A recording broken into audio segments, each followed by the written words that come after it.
여러분 요리할 때 손맛이 다 있다고 합니다. 그렇죠? 어쩌면 그렇게도 똑같은 재료로 이렇게 만들어도 각각 맛이 다를까? 소금도 똑같이 넣고 설탕도 똑같이 넣는데 이상하게 사람 손에 따라서 맛이 달라집니다. 그런데 과학적으로도 어때요? 일리가 있는 말이라고 합니다. 제가 이렇게 갑자기 음식 이야기를 하는 것은 예수님의 비유도 이러한 음식의 요리와 같다라는 생각이 들어서입니다. 교육관에서 공동으로 식사할 때 교우들이 직접 음식을 장만합니다. 여러분, 음식을 요리할 때 양념, 간을 맞추는 것이 무엇보다 중요합니다. 아무리 산의 진미라도 어때요? 간이 안 맞으면 맛이 있습니까? 없습니까? 맛이 하나도 없습니다. 그러나 반대로 생선회를 먹을 때 우리 뭐 전라도 사람들은 그냥 초고추장만 듬뿍 발라서 먹습니다만 생선 맛을 제대로 바르려면 어떻게 먹합니까? 간단하게 그냥 간장을 살짝 찍어서 먹어야 제대로 맛을 알 수 있다고 합니다. 양념이 너무 많으면 어때요? 원래 그 맛을 모를 수가 있습니다. 자, 먹는 이야기 하나 더 하겠습니다. 여러분, 사과를 갈아서 주스를 만들었습니다. 그때 여러분 무엇을 드셨다고 합니까? 나 사과 먹었다, 주스 먹었다. 나 주스 먹었다, 그렇지요. 사과 먹었다는 생각이 잘 안 듭니다. 여러분, 둥근 사과에 이거 생각이 안 들죠. 예수님의 비유도 음식의 요리와 비교할 수 있습니다. 원래 말씀하신 그 뜻을 제대로 맛을 봐야 합니다. 주스로 만들었더라고. 그 주스 속에 뭐가 들어있다? 아, 이거 사과로 만들었지. 이걸 분명히 알아야 된다는 것입니다.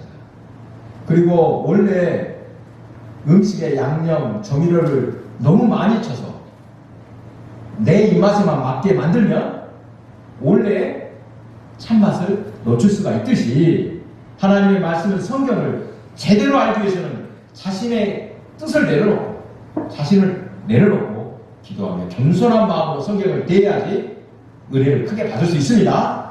아멘. 오늘 본문 말씀도 비유의 말씀인데 우리가 잘 알듯이 예수님께서는 자주 비유로 말씀하셨습니다. 이렇게 비유로 말씀하신 이유를 몇 차례 말씀드렸습니다. 왜 비유로 자꾸 말씀하셨을까? 비유의 가장 큰 장점 뭐라고 했습니까? 어려운 것을 쉽게 이해할 수 있게 해줍니다. 예를 들어서 설명하면 어려운 말 예를 들어서 요거 이렇단다 예를 들면 어떻습니까? 아, 그렇구나, 이해가 쉽습니다. 그리고 그렇게 예를 들어서 말해주면 재미있게 말해주면 어때요? 오래도록 기억에 남습니다. 물론 예수님께서는 아무 때나 비유로 들어서 말씀하신 것은 아닙니다. 비유로 말씀하실 때는 특별한 이유가 있었습니다. 상황이 있기 때문에 비유를 두셨습니다. 그 비유 자체가 중요한 것이 아니라 그 비유에 담긴 뜻이 중요하다, 이것입니다. 아무 일도 없는데 그냥 수수께끼 같은 그런 비유로 말씀하신 적은 없다는 것입니다. 충분히 알아먹게끔 거기에 다 뜻을 담아서 비유를 전해 주셨습니다. 자, 이렇게 특별한 상황, 비유로 말씀하시는 구체적인 상황이 몇 가지가 있습니다. 자, 어떨 때 예수님이 비유를 자주 드셨나? 예수님을 비난하는 자들을 반박하실 때, 또 낙심하는 제자들을 힘을 북돋아 주려고 그런 상황에서 비유를 사용하셨습니다. 또한 사랑, 또 천국, 이렇게 눈에 보이지 않는 추상적인 것을 구체적으로 설명하기 위해서 비유가 필요했습니다. 여러분, 사랑 그러면 이해가 됩니까? 사랑이 뭐예요? 어머니가 전복의 아이를 꼭 품에 안고 뭐든지 다 해줄 수가 있는 그런 마음이 사랑이라는 거예요. 아, 그런 마음 나 이해가 돼. 그렇게 예수님의 비유를 듣고 있는 사람들은 한 폭의 그림을 보는 듯이 또는 영화 한 편을 보듯이 그런 내용이 눈앞에서 다 그려진다는 것입니다.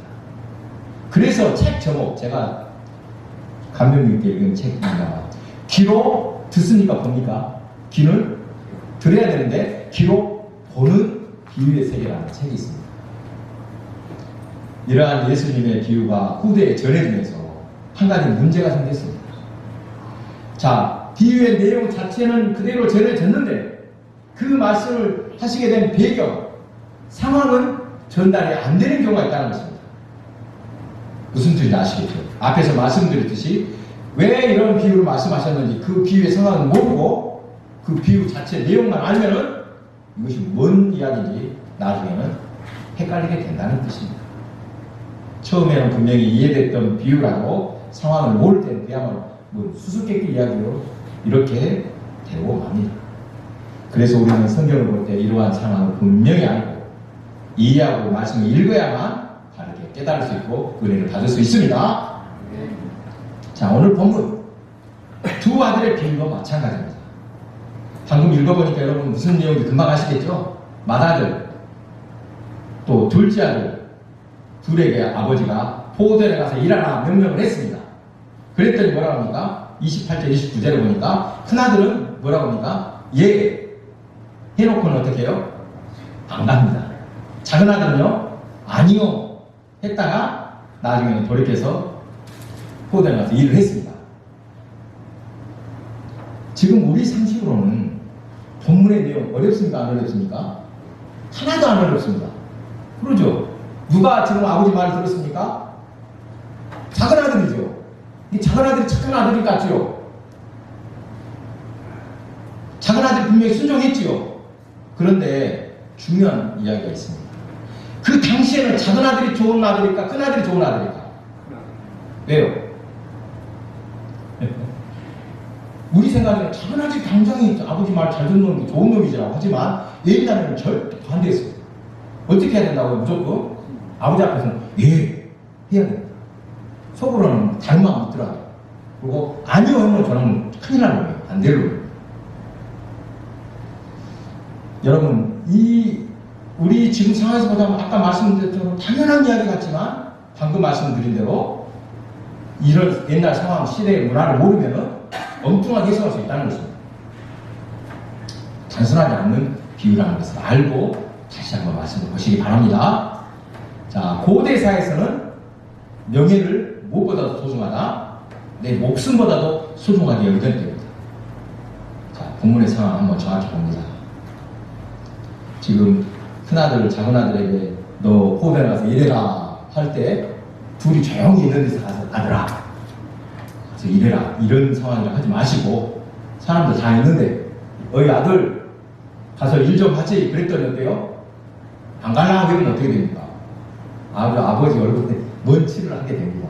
명예가 완전히 더럽혀지게 된 것입니다.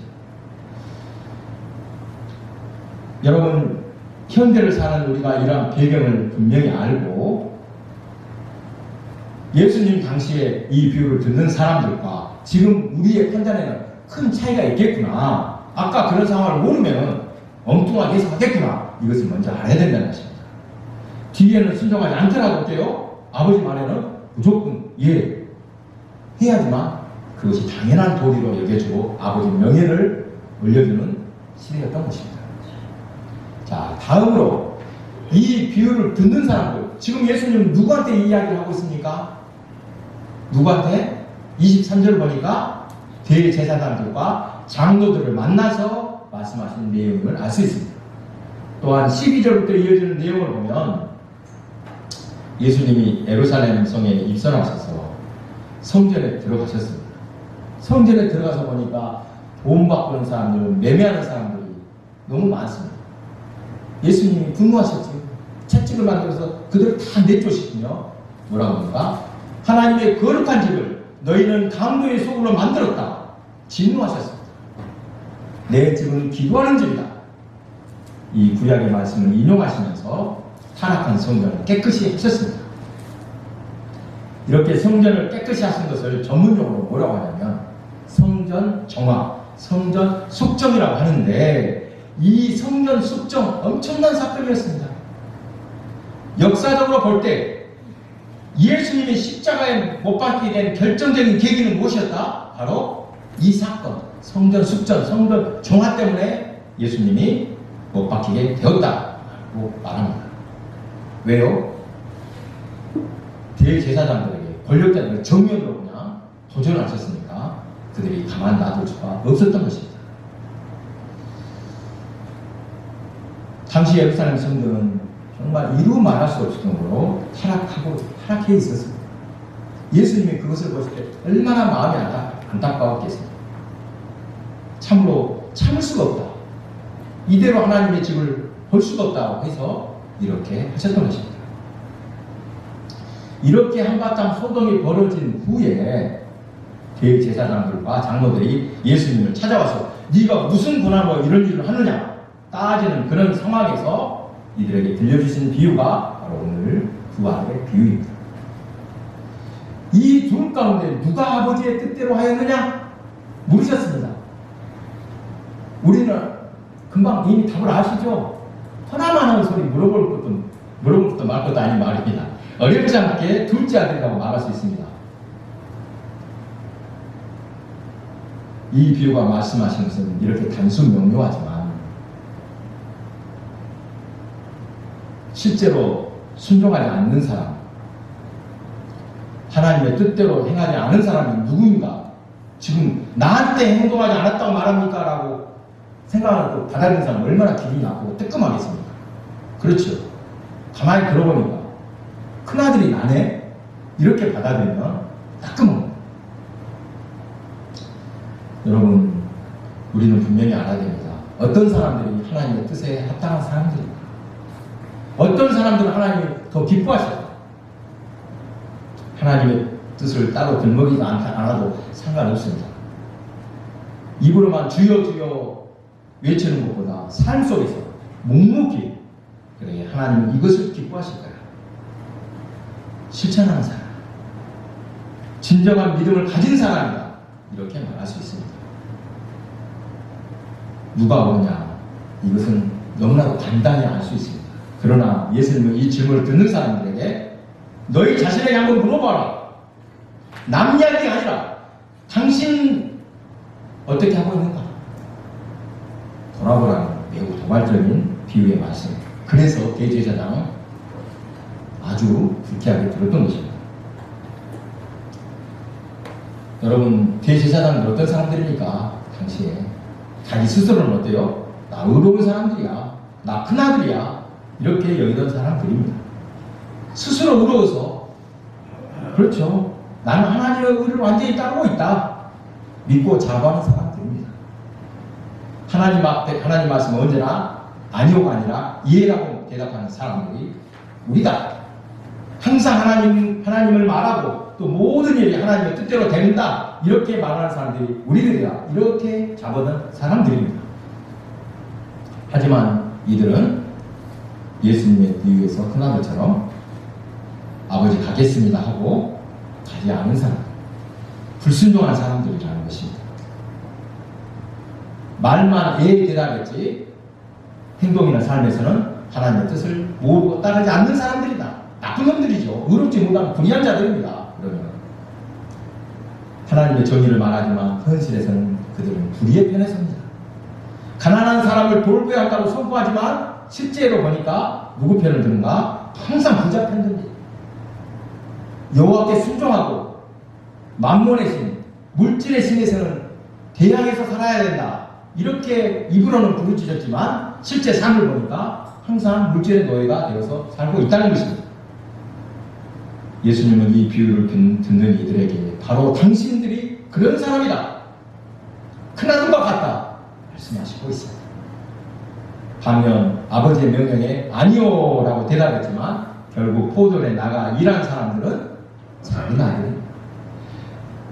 여러분, 작은 아들을 폭넓게 해석하면 31절에 말씀하는 사람들이 할 것입니다. 31절에 누구와 나옵니까? 네?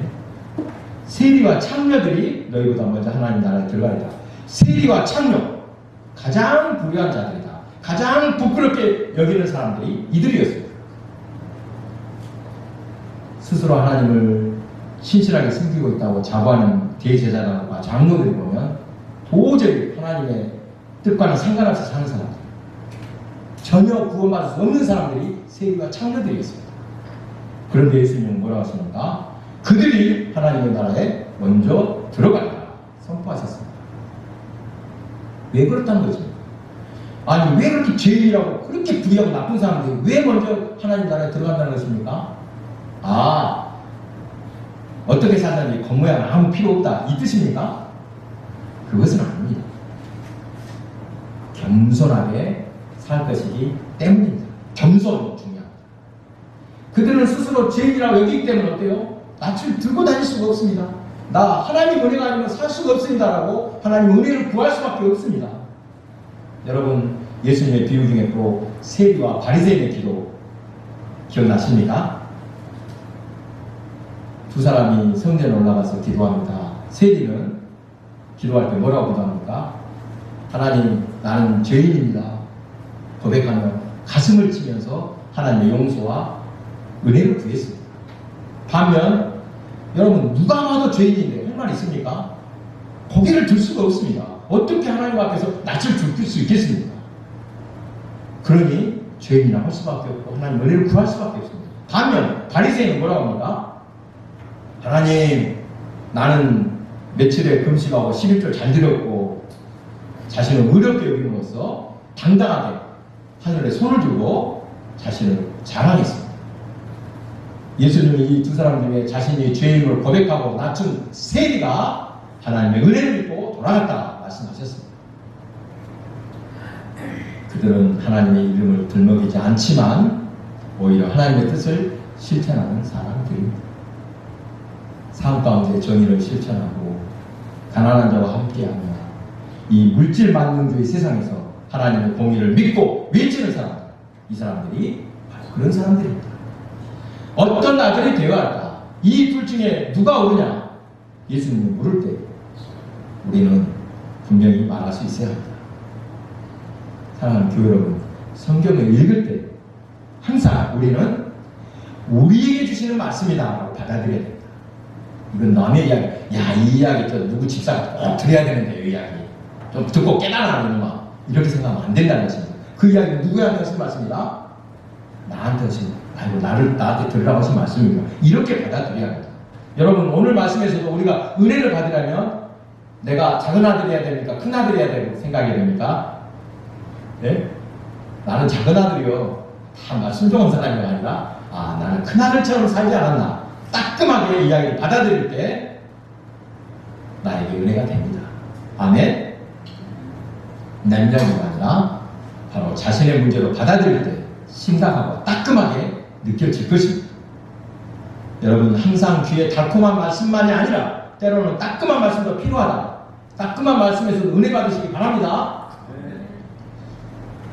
예수님께서는 이 비유를 통해 듣는 사람들이 그렇게 반응할 것을 아시고 스스로 삶을 돌아보라 요구하시는 거 있습니다. 사람들은 자신의 모습을 쉽게 돌아보기 힘듭니다. 그렇죠. 또 자신의 잘못을 쉽게 인정하지도 않습니다. 잘못한 사람들이 아이고 내가 잘못했구나 인정하면 얼마나 좋겠습니다만 그러기가 쉽지 않습니다. 본문 이후의 말씀을 보면 이 비유를 들었던 사람들 변화되지 않습니다. 그들은 끝내 예수님을 십자가에 매달았습니다.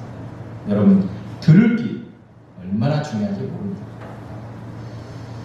저는 지난주 광고 드렸던 대로 휴가를 다녀왔습니다. 출타에서 꼭 처리할 일이 있기 때문에 따로 휴가를 냈습니다. 무슨 일을 처리하러 가신지 아시는 분은 있지요? 네, 따로 설명은 않겠습니다. 먼저 고향 어머니 댁에서 하루 저녁 자고 나머지 서울에서 있다 왔는데 아이고 서울 가니까 저도 서울에서 경기도에서 오래 살았습니다. 아이고 여기 오래 살다가 가보니까 못 살겠습니다. 서울에 농촌이 좋습니다. 공기부터 어쩜 이렇게 다릅니까? 금방 알겠습니다. 제가 기관지가 안 좋아서 그런지 금방 느껴집니다. 공기가. 그리고 이것도 이거 농촌에 사는 한가로운데 도시에서 사는 모습 얼마나 사람들 빡빡하게 삽니까? 도시 사람들 보면 좀 짠하지 않습니까? 새벽 일찍부터 저 멀리 몇 시간씩 삽니까? 여러분 우리 1시간, 2시간 차 탄다면 여기서 어디까지 가기만 한 줄 아십니까? 네? 여기서 광주 가기만 하고 순천 가기보다 더 먼 거리들 아침마다 저녁마다 왔다 갔다 하는 사람을 보면 좀 짠한 생각이 들었습니다. 생각보다 얼마나 열심히 사는지 모릅니다. 휴가를 마치고 내려오면서 한때는 아이고 도시 삶도 좋아했습니다. 지금은 어때요? 야 그래도 자연을 가까이 하고 사는 것이 사람다운 삶이다. 아이고 나는 여기가 좋다. 이런 마음이 들었습니다. 사랑하는 교회 여러분, 우리는 지금 어떠한 삶을 살고 있는지 종종 우리 자신을 돌아보아야 합니다. 신앙인으로서, 예수 믿는 사람들로서 혹시라도 큰아들처럼 그렇게 살고 있지 않나 돌아보아야 합니다. 여러분, 우리는 말이 중요한 것이 아니라 작은 것에서 실천이 중요합니다. 두말하면 잔소리죠. 아무리 오랫동안 교회를 다녔어도 삶에 변화가 없다면 헛수고입니다. 달콤한 말만 듣기를 원하면 발전 없습니다. 쓴소리도 들을 수 있는 자세가 필요합니다. 들을 기가 있어야 합니다. 제가 이 설교 원고에 없지만 한 가지만 말하겠습니다. 어떤 분이 우리 교회로 안 나오면서 다른 교회 가가지고 우리 교회 안 나온 이유, 목사님 설교를 도저히 못 듣겠다, 설교를 어째 그렇게 못 듣는가 모르겠다, 그런 사람 처음 봤다고 하면서 말했다고 합니다. 그 사람 받아준 담임 목사, 당신 상처받을까 자세히 이야기는 안 하지만 이유가 그것이라고 합니다 말합니다. 그거 듣고 있을 때 그냥 마음이 아팠습니다. 부끄럽기도 했지만, 여러분, 목사님 설교가 귀에 들어온다 그러면 목사님 설교를 잘해서 하겠습니까? 여러분 마음의 자세겠습니까? 뭐가 중요할까요? 물론 기본은 해야죠. 기본. 말도 안 되는 설교를 하고 있고 정말로 그냥 깜깜한 말만 하고 있으면 어떻게 여러분 마음이 열립니까? 그러나 더 중요한 것이 무엇이다? 내가 들을 마음입니다. 내가 은혜를 받아야지. 오늘 목사님 하시는 설교가 하나님의 말씀 하늘의 소리라고 내가 들어야지. 들을 귀가 있는 자에게 은혜가 임할 줄 믿습니다. 하나님께서는 지금 이 순간 듣고 순종하여 행하는 성도를 찾고 계심을 믿으시기 바랍니다. 여러분, 겉모습까지 다 반듯하면 얼마나 좋겠습니까? 그러나 비록 겉모습은 겉모양은 부족하더라도 그 마음이 신실하여 순종하는 성도가 되시기 바랍니다. 제가 목회하면서 야, 이분은 진정으로 존경할 만한 분이다 라고 하는 분들을 가끔 만납니다. 어떤 분들을 존경한다고 하겠습니까? 제가 와, 그분 가진 것이 많아요. 아는 것도 많아요. 교양이 있어요. 그러겠습니까? 이런 것과는 크게 상관이 없습니다. 물론 아무 경우도 모르면 그건 아니겠지만 그런 것은 별로 크게 상관이 없습니다. 야, 이분을 보니까 정말 신실하게 하나님 앞에 서려고 애쓰고 있다. 정말 이분은 온전한 마음으로 섬기려고 하구나. 희생해서라도 섬기려고 하구나. 이것 마음을 읽을 때 그분에게 고개가 숙여지고 존경한 마음이 들립니다. 여러분, 말씀을 들을 때 하나라도 순종해서 실천해야지. 이럴 때 변화가 일어납니다. 여러분이 정말로 변화돼서 내가 순종 한번 해봐야 되겠다 하면 기적이 일어납니다. 아멘. 날마다 크신 은총, 기적을 체험하는 성도들이 되시기 바랍니다.